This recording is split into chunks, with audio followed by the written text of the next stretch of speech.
Ladies and gentlemen, please welcome the joyous and exceptional Russell Brand.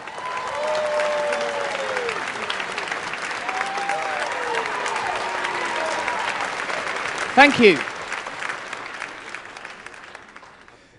Thanks. Thanks for that welcome. Thank you for that introduction, mysterious disembodied voice from the wings. I'm very happy to be with you tonight, and would be at any time, but particularly now because, you know, live in the moment and everything. It's one of our key messages. I'm honoured to... Oh, no. Excuse me. I mean, in spite of the deep spiritual journey that I've undertaken in the last 14 months, I still do care if my trouser leg's outside my boot. That's not meant to be like that. In spite of the transcendence, there are still sartorial considerations that have to be observed. I mean, within us all, there is limitless light and potency and the potential for absolute enlightenment and limitless creativity, but people won't listen if they're thinking, why is one of his trouser legs tucked in? The medium is the message, some people say. It's a thing I've heard said anyway. So, thank you for attending this Change Begins Within event.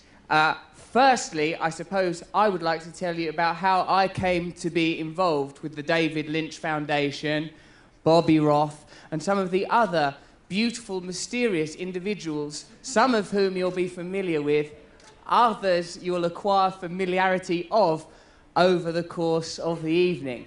I've done a press conference this morning with several veterans who have been helped by this program and by the process of transcendental meditation, and also some doctors who espouse the benefits of these principles, and I felt out of my depth, for one thing, because like when some people are talking about like post-traumatic stress disorder, and other people are talking about how their Harvard degrees could be tossed out the window on the basis of some of the evidence that they've encountered through transcendental meditation, I was thinking, you know, what am I going to come up with?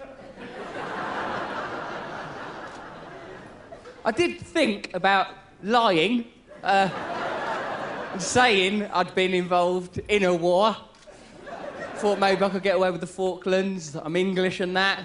People might not know much about it. But I think it's pretty easily ascertainable from my walk that I've spent little time in the military.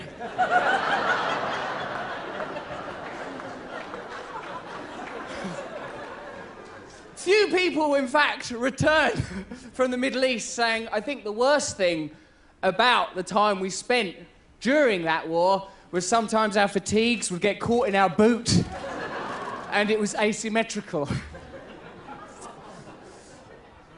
It's much, much more serious and powerful than that. And in fact, the David Lynch Foundation, I have observed, has focused its attention and its philanthropy in areas of society most in need of benefit. Schools, homeless people, the native people of this country, and of course, the military. Now, I, as you have already clearly gathered, am not qualified to talk in detail about the humanitarian aspects of this charity, but I can talk personally about what the foundation has meant for me and what the practice of TM has done for me.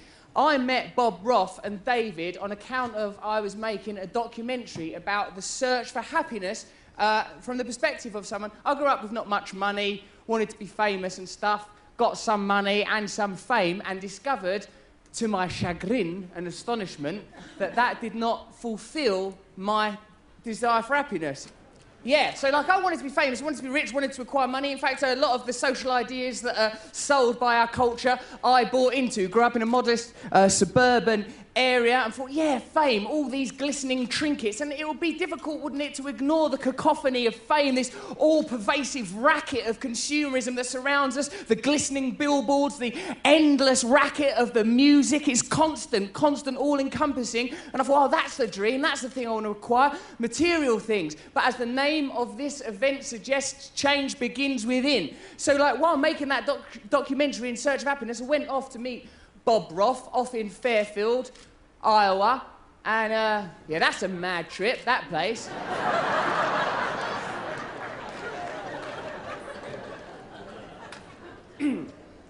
A lot of people are admittedly deeply enlightened.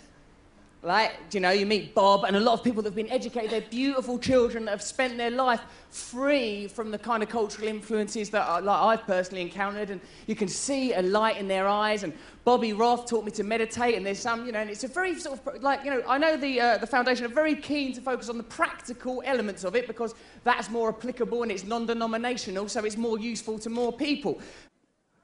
But I'm interested in the spiritual elements of this Transcendental meditation program, and that's where I found it most fulfilling. Get there, Bobby Roth takes you off, teaches you Transcendental meditation, a lovely process. You're given a mantra, which you mustn't tell anybody. That's really hard, eh? Because I've got a really good one. You can't tell no one your mantra. That's really difficult at first. And when I met some of the children in Fairfield, I was like, oh, it's difficult, isn't it, that you can't tell no one your mantra? And, like, this girl agreed with me. She said, yeah, like, I found it really hard as well, Russell. So, you know, it is difficult, like, when you first get your mantra, because you want to tell everybody, about it. And I goes, yeah. How old were you when you learned to meditate? She was 5, though. I was in my 30s. I'm behind emotionally.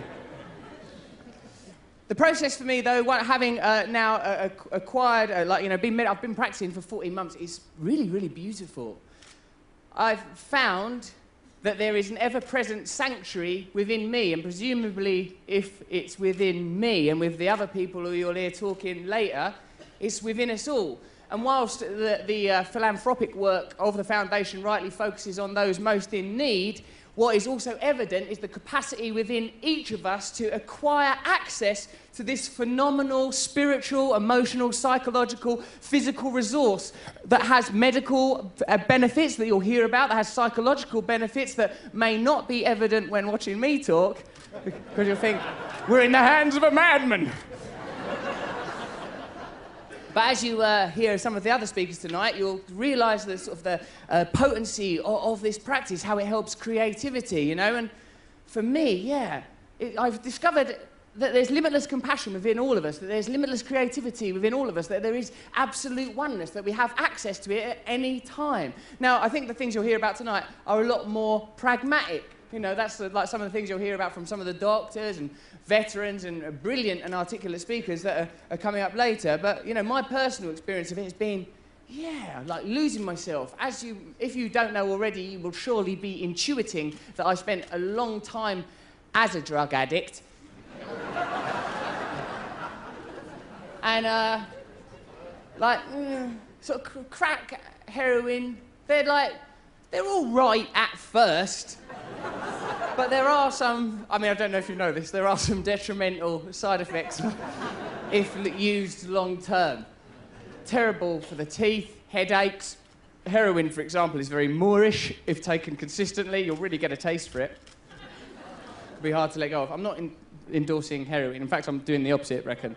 If you leave here with one message tonight, it's learn TM. But if it was 2, learn TM and don't take heroin. Those are just a free message from me.